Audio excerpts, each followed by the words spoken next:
Now I've lived with the JCW for close to a week, and every time I tell somebody the price of it, they say, "Come on mate, that's a bit expensive."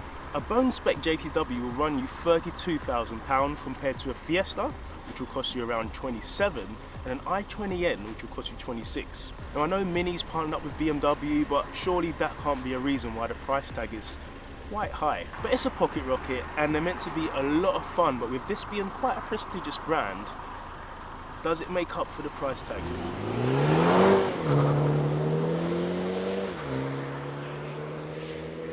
Okay, performance box touch activated, left foot hard on the brake, launch control active, let's go, come on, loads of wheel spin, come on, 60, cheese! So as you can see, we did 0 to 30 in 2.63 and 0 to 60 in 6.02. Let's call it 6 flat. So we've got to touch on a few figures because yes, this car is great, but there's always a but, and it's a big ugly one. They're gearing, and I know it's just a 2 litre, it's not gonna have like, it's not gonna rev out like a V8, but for example, we're in first gear here, and I'll tell you as soon as I'm about to change.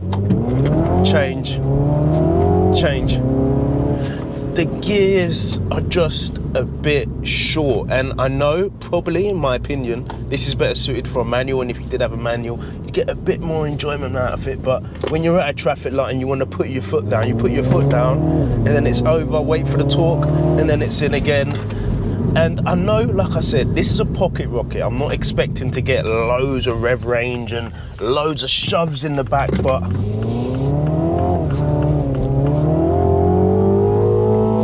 out of punch, so it dies off, but it I don't know, this is weird. As soon as it gets to around 4, you can feel it start coming in, but then it's over just when it's about to begin, so don't take that the wrong way.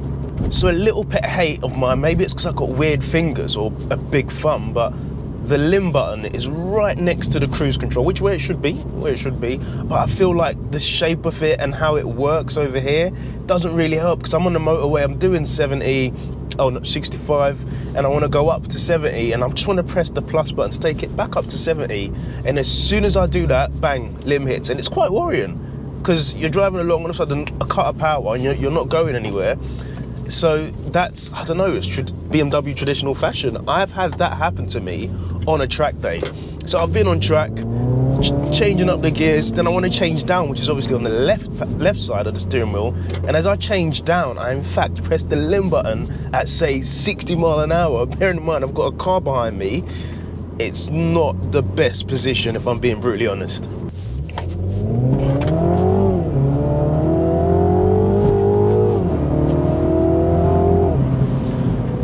So something I noticed right away, I believe I got to a roundabout and I tried to tip the car in, and it just didn't inspire much confidence, and that's simply because I feel like the traction control is very interfering. Even from a pull when the tyres are warm, it still wouldn't just go, it's so interfering.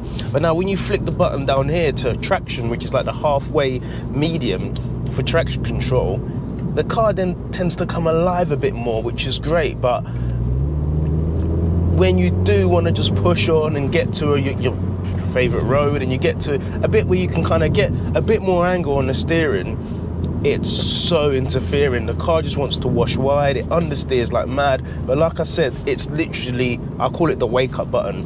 Pressing that, don't take it all the way off unless you're Chris Harris, but pressing that, it makes the car come alive. Like right now we're in traction mode and the car just feels dirty as it did before, but I know once I get to a bit of road where, I don't know, I have to put a bit of angle on the steering, the car rotates, it does exactly what I want it to do, and I'm happy again. Now a huge positive of this car is the fact that it's not going to cost you a penny to spec adaptive suspension. Can I just say that is absurd? A car like this, a brand like this, giving you something like that away for free. So right now we're in sport, which is the firmer setting, and it's bang on. It's not sketchy, it's not too harsh. Steering weight is a bit strong, but you want it to do that because you want it to be more direct. But this car, I'm telling you now, it corners, oh man, so well. Just what you want out of your pocket rocket. It's insane how much confidence this car can give you.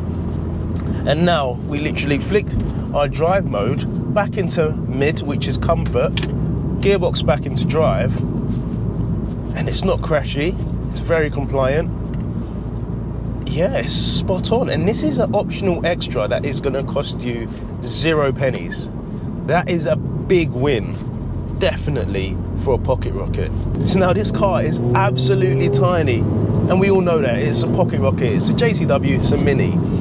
But what really helps is the Premium Plus package. And with that, you get this. This is the Panoramic Sunroof, and I can't tell you enough, number one, how much light it gives the interior, and it makes it feel huge inside. Now, don't get me wrong, I know it's not the Clubman or the Countryman, but just having a bit more space makes you feel a bit more, I don't know, a bit more confident on the roads. Like you've got a lorry or you've got, I don't know, a white van who's trying to intimidate you. Like, mate, I've got a weapon here, even though it's tiny, 230 brake. It definitely holds its own, simply because in your head, naturally you think you're driving a bigger car when you've got more light. So definitely option that, unless you're looking to take the car out on track and you're looking to save weight, then yeah. But when it comes to the summer, the roof all the way back, one hand, no, don't do one hand on the wheel, you're not a gangster, but you know what I'm trying to say. Fun times, definitely fun times. Thank you, no worries, mate. See, I wasn't intimidated. Send it. Oh yes.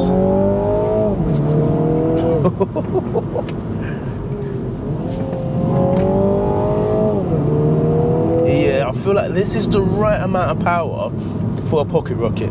Could do with another 30 brake maybe, but I don't know. Maybe it's just the auto box that's not making it feel as fun as I know it can be. So the whole infotainment system works like a dream. You've got ID6 practically, but Mini's version of it, but it looks the same, it's just different skin. Everything's responsive, the map's really responsive, the wireless CarPlay is a given. There's loads of little features, even like the adaptive cruise control, which I've got to say is one of the best cruise controls I've ever experienced. Normally, when you do set the car for adaptive, as soon as it sees, I don't know, any car slowing down, it's very aggressive on the brakes. This is very smooth. You'd think that I was actually driving the car. I can't remember what car I drove, but I drove a car that had adaptive cruise control, and it was set, and I was on the inside lane getting ready to come off, and simply because the car on the right of me wasn't doing the required speed, it was going very slow, it just slammed on the brakes. It slammed, and it was so embarrassing. The car behind nearly hit me, and this doesn't do that. And I think that's a huge thing when it comes to adaptive cruise control. Again, you're trusting an electrical thing or a mechanical thing with your life, like I am now, but more so without any control of the brakes or the accelerator. It's good. It's very good, and it works, and that's all you want. When you are going to spec an option, or when you buy a car with all these features, you might not use it or you might not need it, but when you do use it, you want it to work, and it does. So yeah, easy. Now, something that still surprises me till this day is the MPG. How have Mini done this? So this car, 2 litre, 230 brake, around 320 Newton meters of torque. Again, I see on average, when I do a 40-minute journey, I'm seeing on average 45 miles per gallon. Probably not today, because today we are taking it out for a proper drive. But how, oh how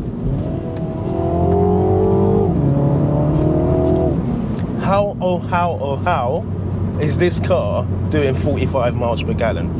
The B48 has got to be one of the best engines, and I know the B58 is the more powerhouse one, but for efficiency and poke, yeah, this is spot on, man. Come on. This is spot on, guys, and I've yet to experience brake fade. Don't get me wrong, I'm not being full with it, even though a lot of these YouTube videos are all sped up, so just bear that in mind. Yeah, man. It's just corner after corner. It just makes you smile. And I think it's the power. The power's perfect. You're not at any time worried or scared that, I don't know, you're gonna get, I don't know, torque steer by pushing too hard, or the rear end's gonna overtake you. It is literally what a pocket rocket needs to be. Oh man, I love it. So overall, you're looking to buy a pocket rocket, something that you can take out on a Sunday morning and just absolutely drive the nuts of it on a nice B road. Oh man, the JCW is definitely up there, 100%. And there are others. There's the Fiesta ST, you've got the i20N, which I'll be getting in a few weeks. Yeah, this is a very good benchmark. I feel the only thing holding this car back is the short gearing and the gearbox. And the gearbox is easily changed into a manual, and that effectively should change how the gearing feels. But this, I've got to say, is spot on. Good job, Mini.